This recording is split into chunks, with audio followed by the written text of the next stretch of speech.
everyone, and welcome to another Scots Way podcast. And today I'm joined by Katch Holmes to talk about the Knockengorroch Festival, which is on the 25th to the 28th of May this year. Hello, Katch. Hello there, everyone. So before we talk about this year's festival, it's the 25th anniversary this year. Can you give us a bit of the history of the festival? Yeah, I can definitely. I can give you a bit, or I can also give you a lot. Well, you give as much as you like. Yeah. You can stop me in the middle, somewhere halfway. So it started in 1998, and it was originally an idea of my parents, Simon and Liz Holmes.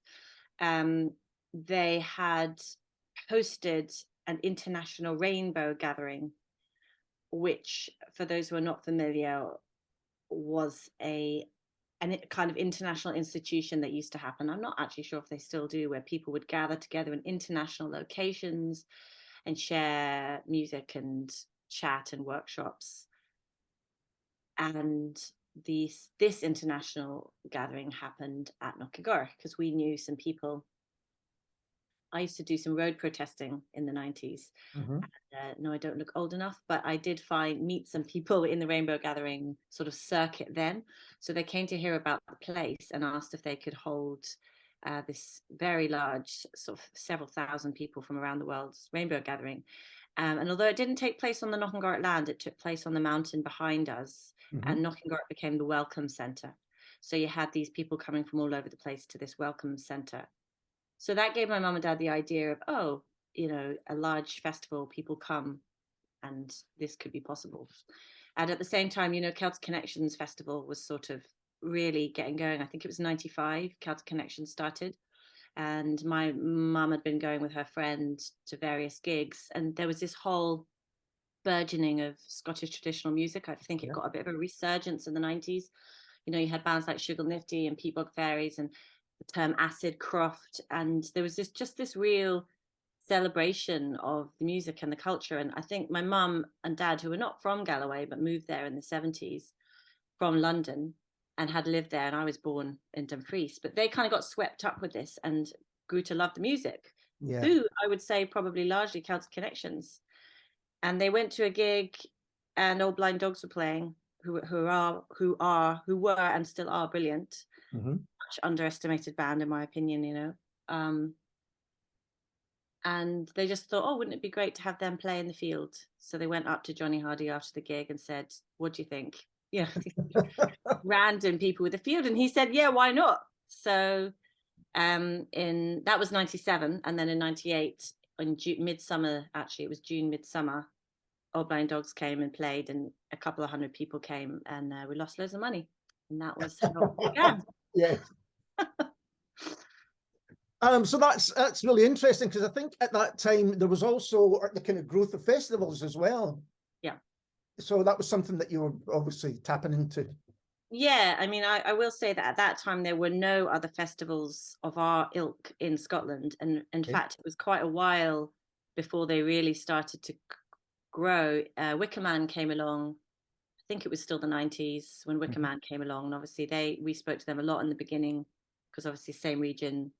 And then you had Solfest in Cumbria, we also spoke to us a lot at the beginning, and then Eden came along later.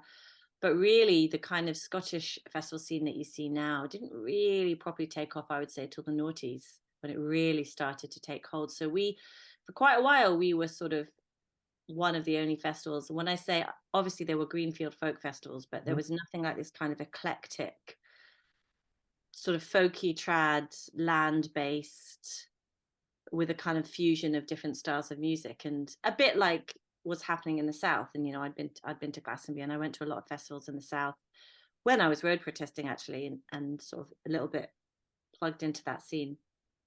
But it was much later, I think, that it really hit Scotland, and obviously now we have a really incredible scene. But in those days, for a long time we were the only one, and we didn't do any formal promotion or marketing. It was very grassroots. It was almost entirely word of mouth.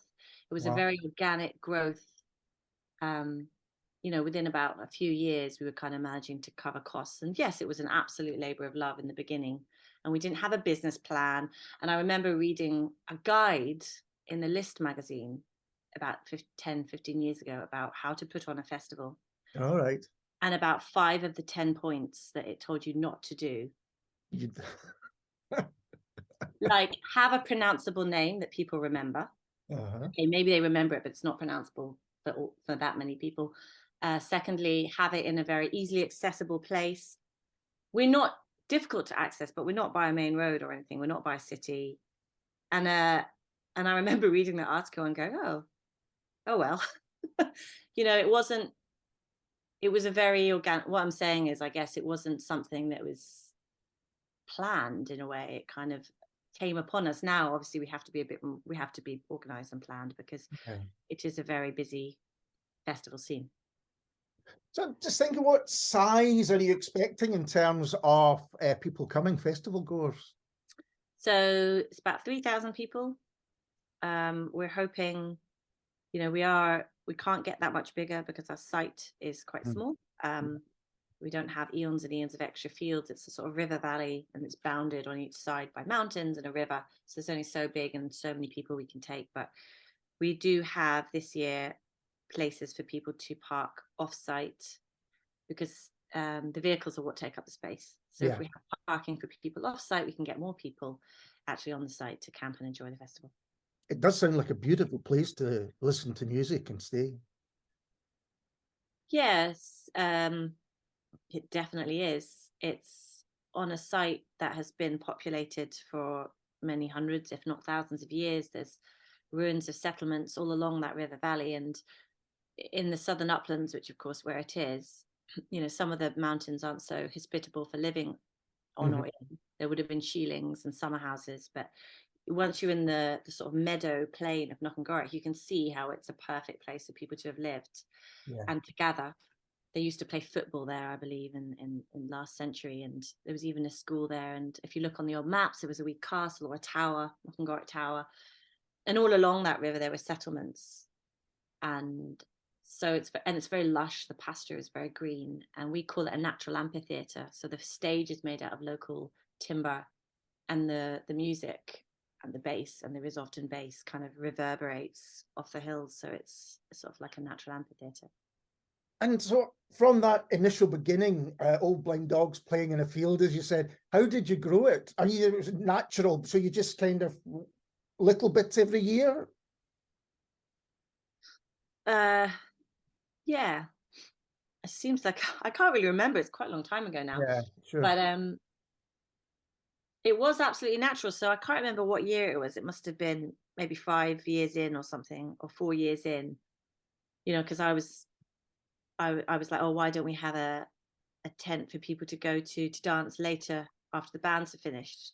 Because for a while what would happen is somebody would play tunes on the main, there was only one stage then, they would just sort of play tunes and people would dance after the bands had finished. And obviously if it rained, that was an issue. And we thought, why don't we put a tent in with a sound system, basically? And that was kind of when I knew Mungo's hi-fi. I knew the guys, Doug and Tom, because they're sort of a similar age to me, and they would, kind of hanging out in fields in the same places as me. And I was like, oh, why don't you come and play in the tent? And they were like delighted to do so, because there aren't that many opportunities to play bass music like that quite late into the night, in such a beautiful location. So they were really up for it. And so that, then we had another venue, and then slowly at some point we brought in workshop venues. I sort of developed all of the teams. So to begin with, it was like 11 of my friends, and we did the bar, we did the gate, and then that kind of I developed that into departments. We had the gate department, the traffic department, the bar department, the kitchen department. It was slow. It was like, it wasn't like, oh, we're going to do 5 venues this year. It was like each year there was something a little bit extra. There's something a little bit extra. Then my brother kind of was like, right, he has a venue which is like dedicated to dance music, more underground styles of dance music. It was slow and steady. But I mean, you've got Mungo's Hi-Fi playing again this year. Is it the case that bands return once they've played, they want to come back and play again? Yeah, most bands want to come back and play again. Yeah, I would say. We try not to have bands, in 2 consecutive years. Right. Mungo's are an exception because we've sort of, we use their sound system for the tent for the whole 4 days. So all of the DJs go through their system, and they have such a good sound system for bass that for a lot of the bass DJs, kind of the bigger names, actually all the names are sort of attracted by the fact that they get to play through Mongo's hi-fi sound system, and they just become a bit of the, kind of like a bit of family now. Mongo's, they've all got children, and their children have all grown up coming to Knockengorroch, and they've buried their hamster. Their family pet is buried on the hillside. They've just kind of become part of the fabric now. But Old Blind Dogs are back this year, and they played it the very first year, and that was something for our 25th year. We wanted to celebrate some of the relationships that have formed over the last 25 years, and just kind of look at where we've all come, I suppose. So what can people expect this year if they attend? So there's a range of music from sort of folk traditional music to electronic and dance music, and quite a few things in between, quite a lot of hip hop. The bigger names are on the Bow Area Green stage, which is the big turf roof stage in the middle of the site, and there's bands like Zentone, which is a collaboration between two pioneering French dub bands, High Tone and Zenzil, who are two kind of the first sort of French dub big names, but have played not so much in the UK. Right. They sort of follow on the success of the French dub band we had last year, Lontoloop, who went down really, really, really well. And then we've got Cut Capers, the Langham Band, which is a Scottish band, Dowdelin, who are another sort of French sort of soul, jazz, electronic band, quite hard to define. Yiddish Twist Orchestra coming up from London. Akram Abdul Fattah, who is a Palestinian violinist, sort of virtuoso, who also plays sort of pop or rock, and he's actually doing a fusion with a collaboration with a Scottish piper that we've hooked them up together, so that's going to be really cool. That's some of the live acts. And then there's also a drum and bass, Bad Company, which is a kind of really old school established drum and bass name, like one of the first drum and bass. We always like to have a few old school names. And then Mongo's are bringing actually an enhanced showcase this year, so they've got 3 MCs coming. Aziza, who's brand new, Marina P and Solo Banton. Oh my god, we've got loads. CFAX Acid Crew, Radioactive Man.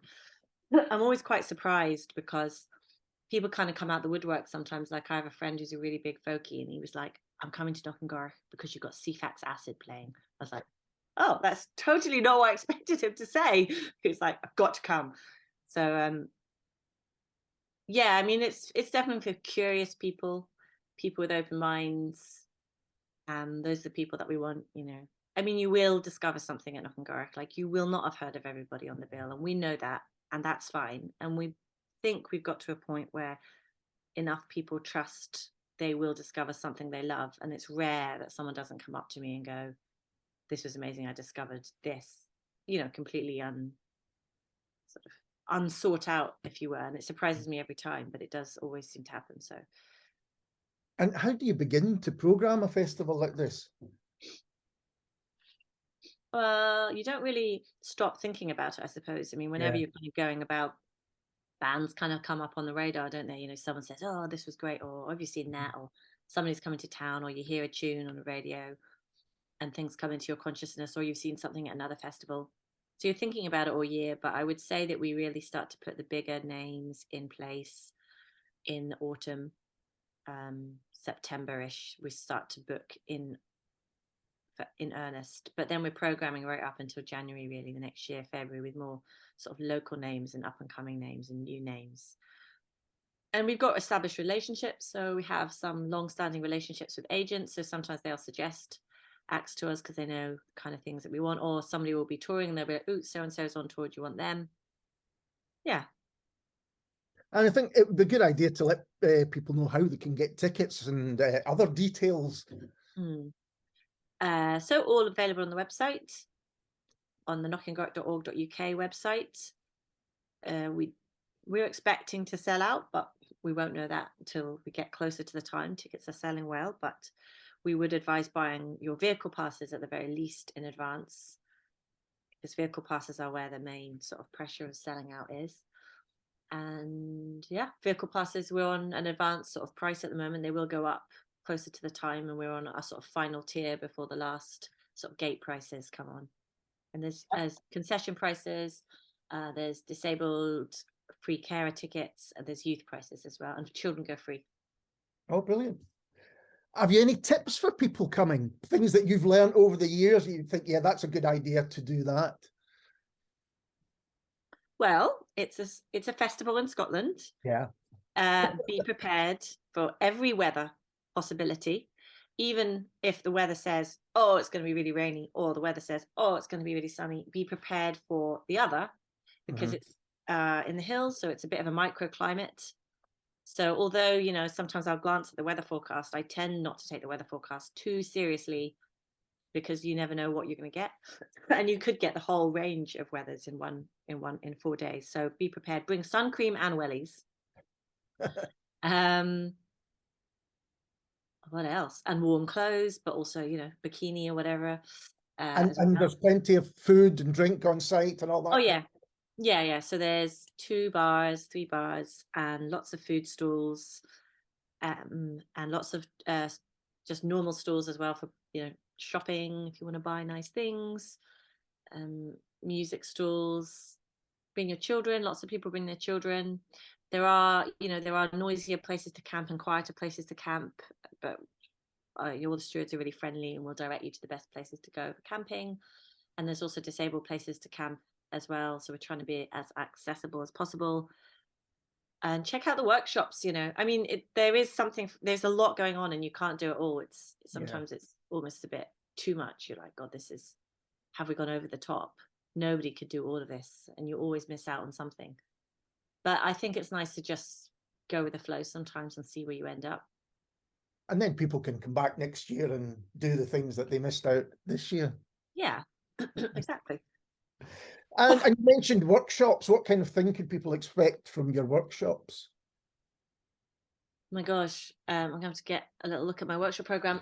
So there tends to be dance workshops. There's always yoga and tai chi. So we have people that stay up late to dance. Then we have people that get up early to do yoga and tai chi.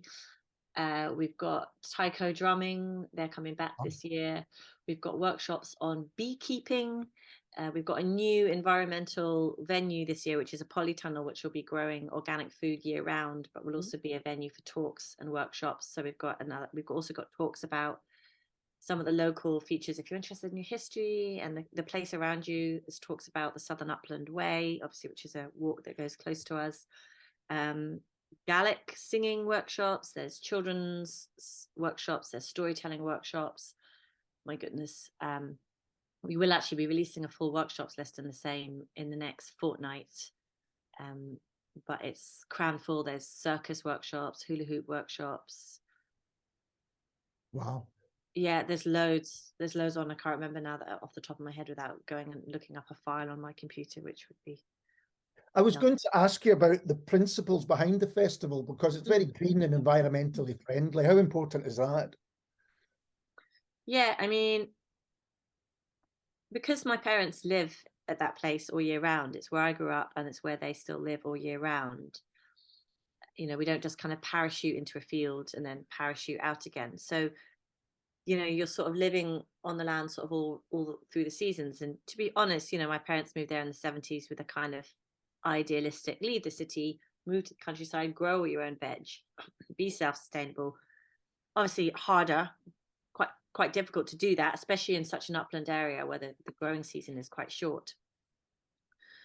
But, you know, they're very aware of, they see the land and the site all year round. So we're kind of aware of the impact of it, you know, the longer term impact. So I often talk about the swallows, you know, that migrate away.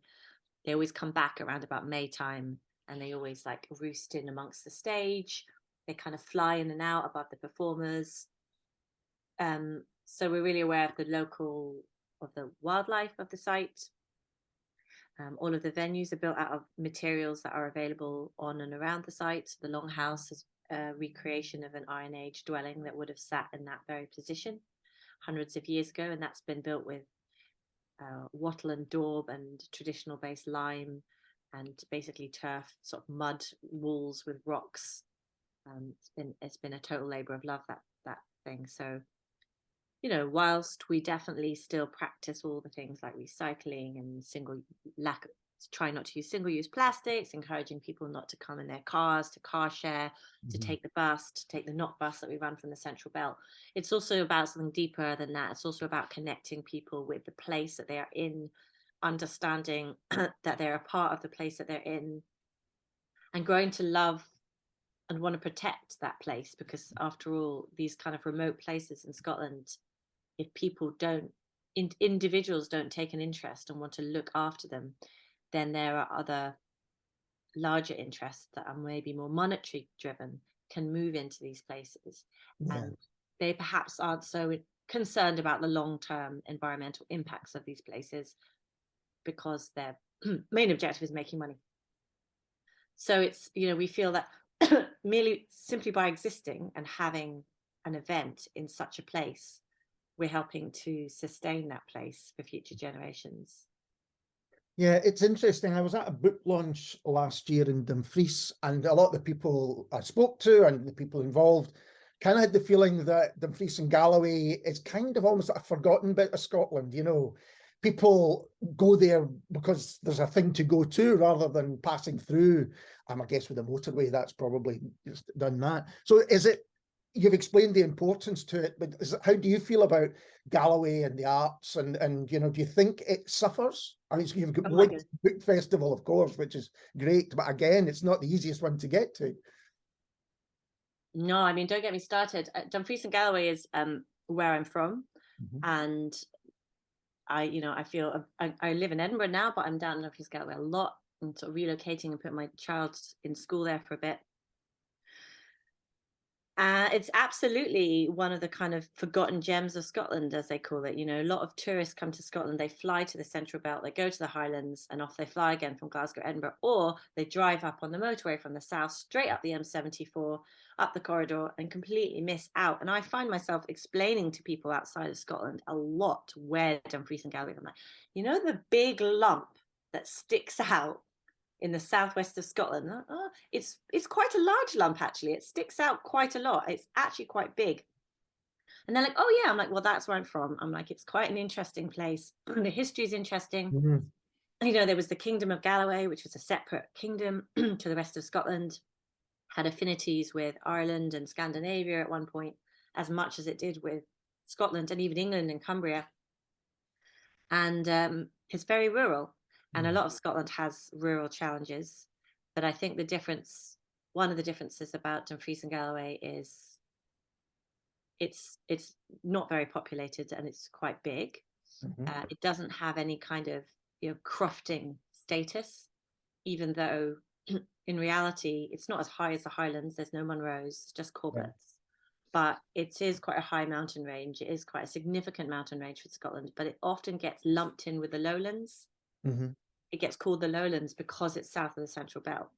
So it doesn't really fit very well into the kind of quick and easy view of Scotland in a way. Yeah. Also, there's issues about, you know, language and heritage, and obviously it was a Gaelic kingdom at one point, but a lot of people don't know that. And I have people saying to me still, oh, Gaelic wasn't spoken in Dumfries and Galloway. And, you know, I've done quite a few Gaelic projects down there, and worked with some Gaelic musicians and sort of put them in residencies. There was Oran Bakri, which was about a Gaelic song. There's another one now about the Merlin project. But I think that the kind of, in a way, the diversity of the history of the place makes it harder to sell externally, if that makes sense. Yeah, it does. I think that's probably right, because even saying, oh, it's the borders is a very different thing from Jedburgh to, you know, to where Yeah, you. it's really, really different. And, you know, we never had the kind of Victorians coming in and or Sir Walter Scott kind of creating this air of romanticism about, I mean, we had Rabbie Burns, sure, Mhm. and he was great, but, you know, and everybody claims, I mean, everybody claims Rabbie Burns pretty much. I mean, he was definitely from the southwest, no one can deny that. Yeah. But I don't know that I mean, export wise, I don't know that Rabbie Burns is successful. Like, everyone's heard of Auld Lang Syne, but how many people know that Rabbie Burns wrote it? You know, Mm. I don't know. So we, you know, I find it fascinating because I find the history of that area particularly interesting because it is in a kind of geographical crossroads of the whole of the United Kingdom, because it is placed between Cumbria, Ireland, Scotland, and Wales. You know, Northumbria on the east, Cumbria below, Ireland to the west, Argyll and the Gaels and Scotland to the north. So at one point it was very multilingual, and it would have had it did have the tribal peoples in medieval times of all of these language. And it was also one of the main ways to get to Ireland, and still is, you know, over land. So for example, when they used to drive the cattle over from Ireland to London, they would always come down through southwest Scotland. And perhaps again now with Brexit, it's the frontier. Yeah. It's the land frontier in a way between, you know, this island and Ireland, or Europe, as it may be. Yeah. So it's a fascinating sort of slightly underexposed part of Scotland, and I guess I sort of quite keen to do as much as I can to bring the word of the place out there, because it's also incredibly beautiful. But because it's not that as touristed as some parts of Scotland, it also means that how would I say this? There is more leeway for larger commercial interests to do things with the land that might not always be the best for the land and community. Yeah, that's interesting. Yes. But of course, in the summer, the kind of northwest of Scotland in particular is nose to tail almost these days, you know. So if you want a part of Scotland that's a bit quieter and is equally beautiful, Dumfries and Galloway's a good place to go. Absolutely, yeah. We could be doing the Highlands and the Islands and Skye a big favour, because I know Skye is absolutely overrun in tourist season. It was like, we could take some of them, send them our way. Yeah. And I was thinking, I've been going back out to gigs and theatre, and there's just a real enthusiasm, it seems to me, maybe after initial concern after COVID and lockdown, but that people are just so willing to be entertained and to see live music and all of those things. Is that an exciting aspect of the festival? Well, I think, as with many live music institutions, we had, you know, this time off. It's worrying time, this time to really think about what we were doing and why we were doing it, and whether we could do it again. Yeah. And I guess, you know, we did come to a position where we were like, when obviously we had to deliver the festival straight after the pandemic, because we had all these ticket holders that have been holding their tickets for 3 years. But we were like, this is very stressful. It's a lot of work. Do we want to continue? Why are we continuing? Right. And, you know, and after some thought, after 25 years, and it's just a milestone for us as well. It feels like a long time. We were like, for reasons that I said before about what we're bringing back to the land, we sort of thought, yeah, you know, we do want to continue bringing benefits to the land. And one of the ways to bring attention and profile and duty of care is by making people aware of this place that exists. So we decided to carry on, but we were very much like, we don't know what it's going to be like going forward. And I also work with venues because I also represent some bands. So I think that the industry is in a different position depending on what you do. From our side of things, we are selling well. And I think that is due to a combination of factors. I suspect that outdoor events feel safer if you are concerned about pandemic related issues. Younger events possibly do better because younger people are less concerned. Also, you know, it is our 25th year and we're making a massive song and dance about that. And I think people are delighted that we're back and that we are continuing. So we've done okay. But I know from my work as an agent that the live music industry is still struggling to get back to somewhere near where it was before. There's still reschedules happening. There's still backlog from the pandemic, and also people are, well, you know, cost of living, enclosed venues. Maybe older people are still concerned about these things. I don't know where we're going with that, and I also don't know where we're going. I mean, I'm like, maybe this is just the 25th year and that's why we're doing well. Maybe next year it'll be awful. You know, I don't know.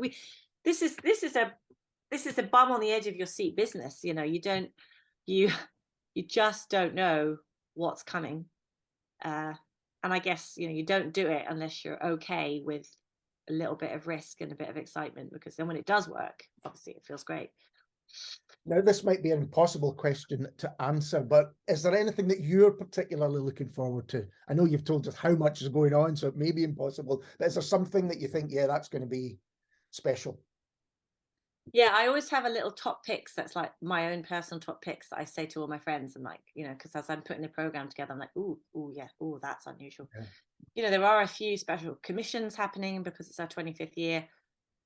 So the Mungo's set on the Sundays. They've never had 3 MCs before. That's going to be amazing, I think. And they've not ever performed before, those 3 MCs either. So that's going to be a big show.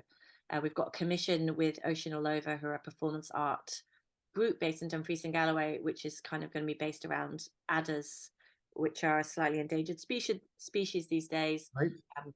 We used to see a lot more in the site, but with the advent of commercial forestry since the 80s, it's taken away a lot of their habitat, as has other industrial land operations in the area. And we're seeing the decline of quite a lot of local species that when I was younger, we used to see a lot of. So they're doing a mission around adders. And then we've got the new polytunnel venue, which is the Diskey Centre for Food Arts and Learning, which we can have an exhibition in, and obviously eventually vegetables, and I can't wait to see how that's going to look. Yeah, and a few bands here and there that I'm quite excited about. A few international performers. We've got a Chilean group coming in who are going to be quite out there and amazing, kind of progressive indigenous Chilean folk rock jazz.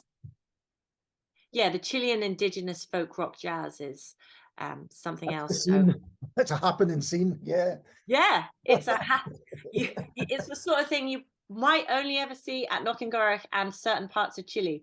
So you know, we will always have something on offer that you will not see anywhere else. There is going to be loads of things. My mind kind of quails. I won't be able to see it all. I'm going to miss loads of it. That's sad for me, but what can you do? Well, it all sounds fantastic. Katch, thank you so much for taking the time to talk to me. I really appreciate it, and all the best with Knockengorroch. Thanks for having me. Maybe you'll make it down for a day or a night. I will try my best, absolutely. It's a part of the world I don't get to enough. So yeah, great excuse to do just that. Oh, do please then. Yeah, let me know. And we'll be back soon with someone completely different.